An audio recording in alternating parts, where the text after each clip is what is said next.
Hi అండి, ఎలా ఉన్నారు? అందరూ బాగున్నారా? Welcome to my channel. ఇదైతే ఈరోజు సండే రోజు వ్లాగ్ అండి. నేనైతే ఇక్కడ మధ్యాహ్నము చికెన్ కర్రీ అయితే ప్రిపేర్ చేస్తున్నాను. అది కూడా గోంగూర చికెన్ అండి. గోంగూర చికెన్ అయితే చాలా అంటే చాలా టేస్టీగా ఉంటుంది. అండ్ మంచిగా అది తక్కువ వేసుకున్నా కానీ సేమ్ ఒక పచ్చడి టైప్లో కొంచెం వేసుకుంటే చాలా రైస్కి సరిపోతుందండి.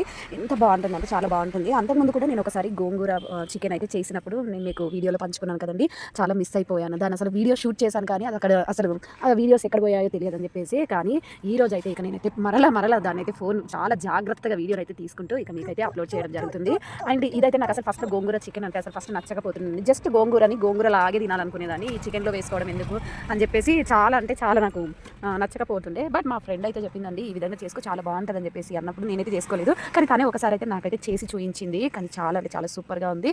అప్పటి నుండి అయితే నేనైతే ఖచ్చితంగా 1 కేజీ అయితే చికెన్ తీసుకున్న ప్రతిసారి ½ కేజీ అయితే ఇది నేను గోంగూర చికెన్ అయితే చేస్తాను. ఇంకో ½ కేజీ అయితే నేను నార్మల్ చికెన్ చేస్తుంటాను. బట్ చాలా అంటే బాగుంటుంది. మీరు ఒకసారి ఇలా ట్రై చేయండి. నాకు తెలిసి మాక్సిమం మీరు అందరూ ట్రై చేసి ఉండొచ్చు. లాస్ట్కి నేనే ఉన్నట్టున్నాను.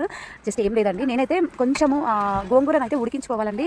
ఉడికించుకున్న తర్వాత జస్ట్ కొద్దిగా వాటర్ అయితే వేసేసుకొని దాన్ని ఉడికించుకొని ఆకులను అయితే మనము గ్రైండర్ పట్టేసుకొని ఇక సేమ్ యాస్టీస్గా దీంట్లో చికెన్ చేసిన విధంగానే చేసేసి లాస్ట్లో గోంగూరను వేసుకొని మంచిగా కలిపేసుకొని ఒక 5 to 10 minutes అయితే దాన్ని మంచిగా పట్టేలాగా ఉడికించుకుంటే సరిపోతుందండి. చాలా టేస్టీగా వస్తుంది. నచ్చితే లైక్ చేయండి, అలాగే సబ్స్క్రైబ్ చేసుకోవడం మాత్రం మర్చిపోకండి. Thank you for watching. Bye.